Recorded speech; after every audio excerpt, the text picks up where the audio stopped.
It's officially NFL Scouting Combine week, and today we're going to take a look at some of the players that are going to have good performances, or maybe some guys just to keep an eye on. Let's get into it.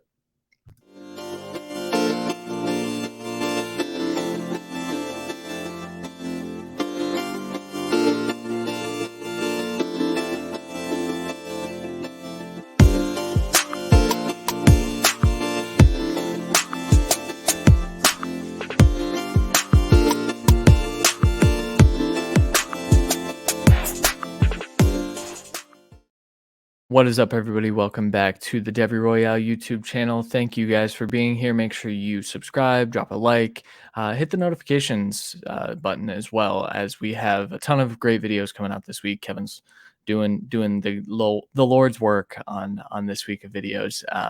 So today we are talking about the NFL Scouting Combine. It is Combine week, which sounds crazy. It's insane that we have already gotten to that point, but it's time to kind of take a look at some of these guys that they're probably going to have good performances. It might not matter, but it's important to get these guys on your radar because this is the time where hype gets out of control, right? Everyone gets really excited about the Underwear Olympics, which is a nice little nickname for the scouting combine.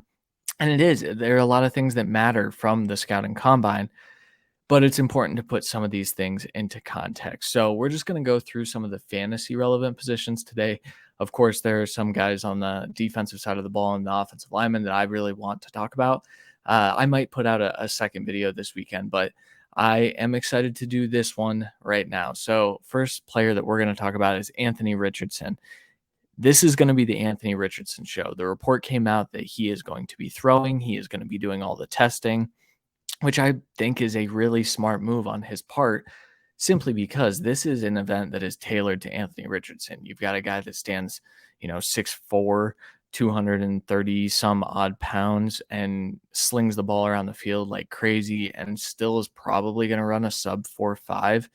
He is a beast of a human being, and he is going to kind of show that this weekend. All eyes are going to be on him. He is the main attraction this weekend. Bryce Young is not throwing. Bryce Young is probably going to do his measurables, meet with teams, and that'll be it. CJ Stroud is throwing, and CJ Stroud throws immediately after Anthony Richardson. So we're really going to see the difference in the pop with their arm strength, their arm talent. But the main thing that we really want to see from Anthony Richardson when he's out there throwing is that touch, is that accuracy. Are those mechanics sound? I remember watching, oh God, Jalen Hurts, I want to say. And at the combine, I said, wow, this kid has put in work on his mechanics. That's a really good sign. This is an opportunity for Anthony Richardson to do something of the sort.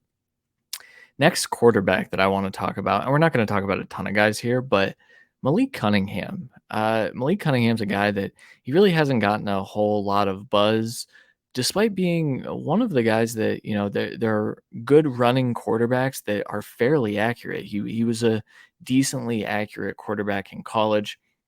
The Louisville offense was fairly strange, but this is a guy that's probably going to run 4.5-ish. He's much smaller than Anthony Richardson, so that wouldn't be quite as impressive, of course.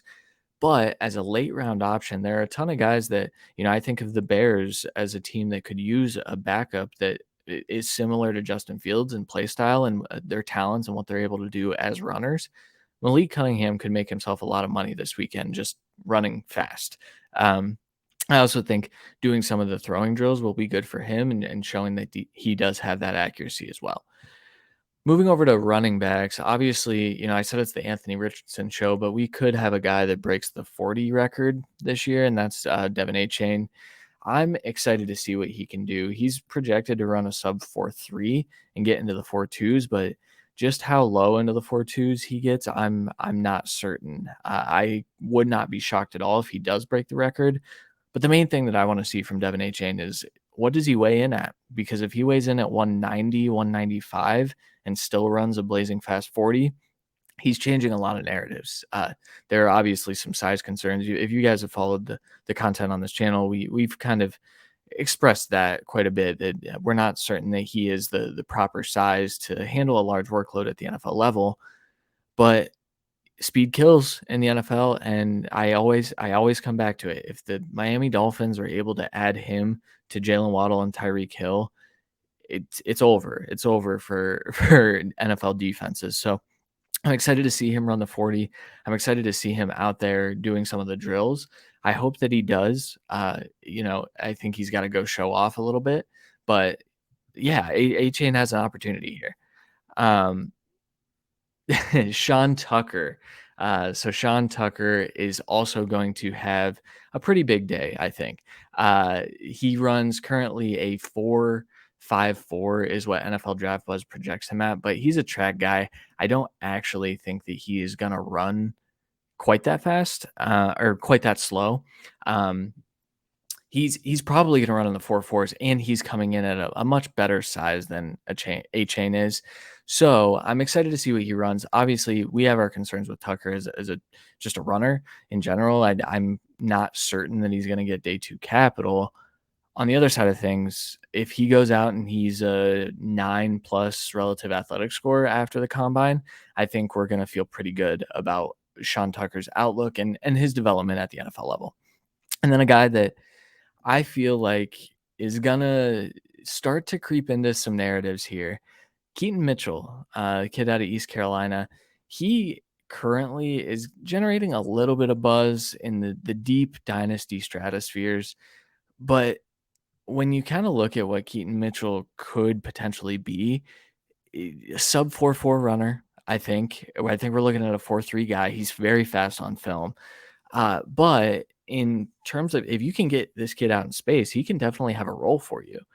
And honestly, coming out of the combine, I think that that is going to be the narrative. Now, the reason I bring him up, I think we have to temper those expectations because I'm not certain that Keaton Mitchell is going to get that draft capital that we're going to look for. I think he's like a fifth, sixth, maybe even seventh round pick. Just he's got some inconsistencies on film. On the other side of things, if he goes out there and he shows how fast he really is, some team could take a shot on him. Yeah, I think of like an Elijah Mitchell, Isaiah Pacheco. Those types of guys have stuck in the NFL over the last couple of years. So he has a real nice opportunity here. Moving over to wide receivers, Tyler Scott is the number one. He just got drafted by the USFL, which was funny because he's going to be in the NFL. Guys, I don't know why they decided to do that, but Tyler Scott is another guy that he's going to run a blazing fast 40. He's going to be up there with A-Chain in terms of, pushing the record, honestly. Now, Scott's small as well. I think he's going to run sub 4.3, but he's going to do it at maybe 180 is what I would guess he weighs in at. And I'd be pretty happy with him weighing in at 180. He's a guy that Dane Brugler from The Athletic is all over this kid and has him as a top 50 pick and projects him to go in the top 50. He's a track kid. He's a guy that can stretch fields. I think this is the guy that's going to generate a ton more dynasty hype. This is a guy similar to Jalen Hyatt that is going to be drafted probably too high because of his speed, but that opportunity is going to end up, getting him on that draft capital is going to give him opportunity to get on the field. So Tyler Scott's another guy that I think could have a nice day. Trey Palmer, I, I am not a huge Trey Palmer fan. I want to throw that out there now because I think there were a lot of inconsistencies in his routes and in his releases and all of those types of things. And his hands are really inconsistent. But he is going to be a crazy athlete because he's not one that's going to come in super light. He's probably going to be closer to 200 pounds and he's probably going to run a 4.4. This is a guy that's going to be a 8.5 plus relative athletic score if everything checks out and he's healthy enough to kind of work out. And I do want to put a caveat on all this. There's a chance that some of these guys don't actually run. We've been getting information coming through that a lot of them will, but it's always, oh, I messed up my first one. I pulled my hamstring. I'm not going to run my second one. Those types of things happen at the combine. So there could be some disappointments from this list, but Trey Palmer should be one of those guys that has a really nice combine and really boosts his draft stock. I think there's a chance that Trey Palmer is a day two pick. I'm not interested in him even still, but it's important to know that this is a guy that's probably going to have a nice weekend. And then Andre Yosivas, I probably pronounced it wrong. The kid from Princeton, listen, he generated a ton of buzz at the Senior Bowl, and then he kind of went and had an inconsistent day. But he's going to weigh in above 210, I would project, and he's probably going to run a sub 4.3. It's going to be pretty remarkable. He's going to be one of those guys that's pushing a 10 relative athletic score. So he stands 6'3". He's 6'3", 212 right now. And like I said, he's going to run very fast. He's going to have the explosives. He's going to get the jumping.